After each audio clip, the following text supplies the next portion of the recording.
کربلا، ہاں اے زمین کربلا آواز دے، تیری خاموشی تیرے ماتم کی ہے آئی نگاہ، تابت دیکھا کریں گے تجھ کو یوں ہی سوگوار، تجھ میں اترا تھا کبھی آل نبی کا قافلہ، یاد تو ہوگا تجھے صبر و رضا کا مرحلہ، حق و باطل کا ہوا تھا تیرے گھر میں فیصلہ، تو نے دیکھے ہیں کرشمے گردش ایام کے، دامن دریا پہ خاک آستین جھاڑے ہوئے، شیر ایک ساحل پہ سوتا ہے علم گاڑے ہوئے، وہ علی کا لاڈلا، وہ فاطمہ کا نور عین، وہ حسن کا نقش ثانی، نام تھا جس کا حسین۔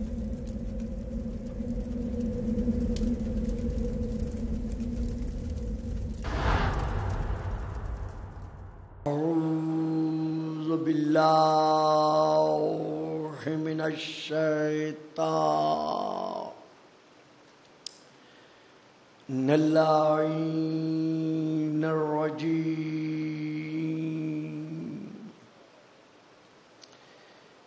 بسم اللہ الرحمن الرحیم،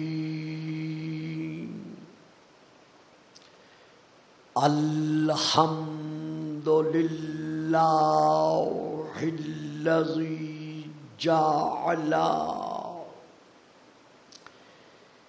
لیلۃ القدر خیرا من الف شہر،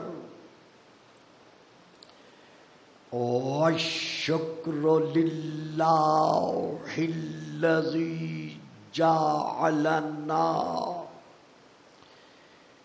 من اہل لیلۃ القدر، والصلاۃ والسلام علی معدن فیوضات لیلۃ القدر، محمد المبعوث صلوات۔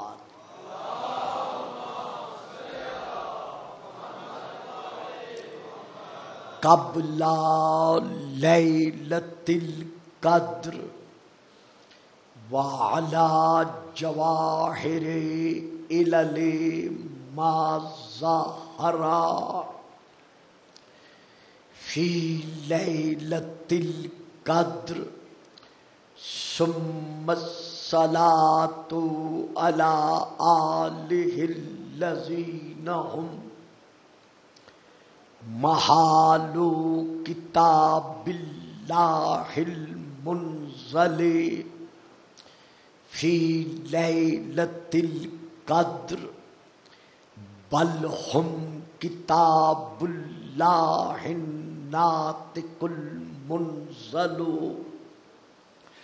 فی لیلۃ القدر، وعلی شیعتہم الذین ہم اوراق کتاب اللہ الذی نزل فی لیلۃ القدر، لاقتباسہم المعارف من مشکات لیلۃ القدر، اما بعد فقد قال اللہ تبارک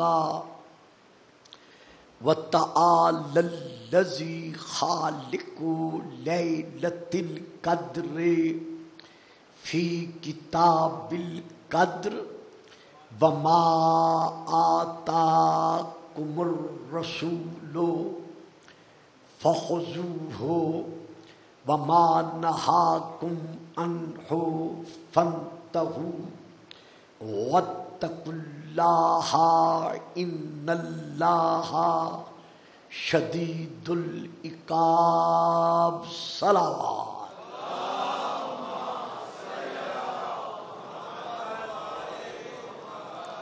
نعرہ تکبیر،